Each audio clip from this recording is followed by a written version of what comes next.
2016 में जापान के स्कूल के बच्चों को कुछ अजीबोगरीब ईमेल्स आने लगे। उन ईमेल्स में लिखा होता था कि मुझे मारा गया है और जब तक मेरे मारने वाले को सजा नहीं दी जाती मैं शांत नहीं बैठूंगी। और कहा जाता है कि जो भी इस ईमेल को इग्नोर या डिलीट करता था तो उसकी लाश स्कूल के बाथरूम में पाई जाती थी। देखते ही देखते पूरे स्कूल में डर का माहौल पैदा हो गया और इसके पीछे का कारण था एक अर्बन लेजेंड जिसका नाम था कार्वेन विंस्टेंट।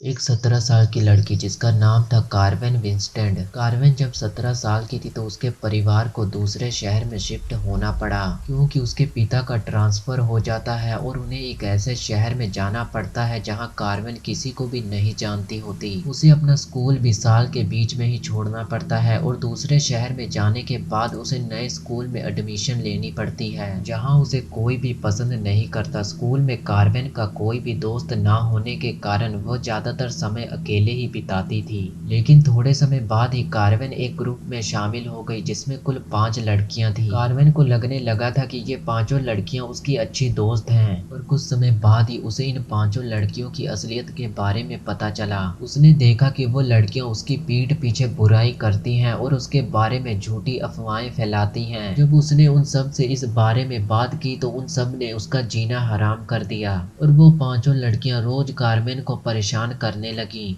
वो पहले तो केवल उसे उसके नामों से चिढ़ाती थी और बाद में सिचुएशन और भी बुरी हो गई। एक दिन जब कार्मेन ब्रेक टाइम अपनी किताबें क्लासरूम में भूल गई थी तब वो उन किताबों को लेने पहुंची तो उसने देखा कि किसी ने एक शार्प मार्कर से उसकी किताबों के ऊपर गंदे शब्द लिख दिए हैं। ऐसे ही एक और दिन जब कार्मेन ने अपना बैग खोला तो उसने देखा कि उसके बैग के अंदर किसी ने दही डाल दिया है। कभी कभी तो स्कूल आने पे उसका लॉकर टूटी फूटी हालत में मिलता था। हद तो तब हो गई जब उन लड़कियों ने रिसेस टाइम के दौरान कार्वेन के कोट के अंदर कुत्ते के मल को डाल दिया। एक दिन स्कूल की छुट्टी के बाद जब कार्वेन स्कूल से बाहर निकलती है तो वो 5 लड़कियां कार्वेन को धक्का देते हुए डराने धमकाने लगती हैं। उनके दिए गए धक्कों से कार्वेन पीछे मौजूद एक गहरे गटर में गिर जाती है। इस गहरे गटर में कार्वेन सीधा सर के बल गिरती है जिसकी वजह से उसकी गर्दन टूट जाती है और उसकी वहीं पे मौत हो जाती है। उन लड़कियों को ये नहीं पता होता कि कार्वेन नीचे गिर कर मर चुकी है।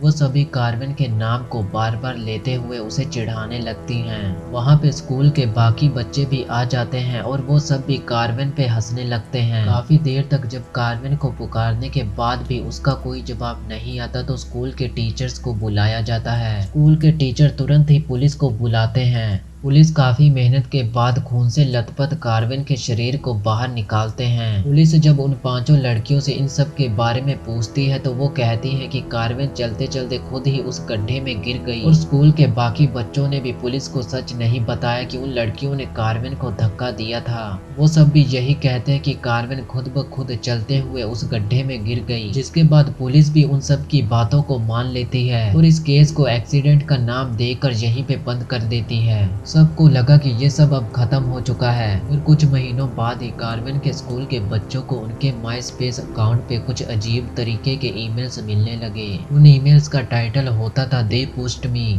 और ये दावा किया जाता था कि वो गिरी नहीं बल्कि उसे धक्का दिया गया था। उस ईमेल में ये भी लिखा होता था कि जो भी गुनहगार है वो तुरंत अपना गुनाह कबूल कर ले वरना अंजाम बहुत बुरा होगा। बहुत से लोग इन ईमेल्स को एक मजाक समझकर डिलीट कर देते थे और फिर उनके साथ कुछ बहुत बुरा होता था। कुछ दिनों बाद उन लड़कियों में से एक लड़की जिसने कार्वेन को उस गटर में धक्का दिया था उसको भी यही ईमेल आता है और वो इस ईमेल को इग्नोर कर देती है। एक दिन वो अपने घर पे शावर ले रही थी तभी उसे एक अजीब तरह से हंसने की आवाज सुनाई देती है। ये आवाज ऐसी लग रही थी कि मानो नाली में से आ रही थी। वो लड़की डर गई और अपने बाथरूम से बाहर आ गई। अगली सुबह वो रोजाना की तरह स्कूल चली गई। उसने जब अपने बाकी दोस्तों को ये बताया कि उसे अपने बाथरूम में से किसी की हंसने की आवाज आ रही थी तो सबने उसका बहुत मजाक उड़ाया। और जब रिसेस टाइम वो स्कूल के बाथरूम में गई तो उसे वहाँ भी वैसी ही हंसने की आवाज सुनाई देने लगी। इसके बाद वो इतनी जोर से चिल्लाती है कि स्कूल के टीचर और बच्चे वहाँ पे तुरंत पहुँच जाते हैं और वो सभी वहाँ पे देखते हैं कि उस लड़की की लाश वहाँ पे पड़ी हुई होती है और उसकी गर्दन टूटी हुई होती है। इसके बाद उन चारों लड़कियों की भी लाश इसी तरह स्कूल के बाथरूम में पाई जाती है। पुलिस भी ये पता नहीं लगा पाती कि आखिर ये सब कर कौन रहा है। जब किसी को वो मैसेज आता और वो उस मैसेज को झूठा समझकर इग्नोर या डिलीट करता तो उसकी लाश बाथरूम में पाई जाती।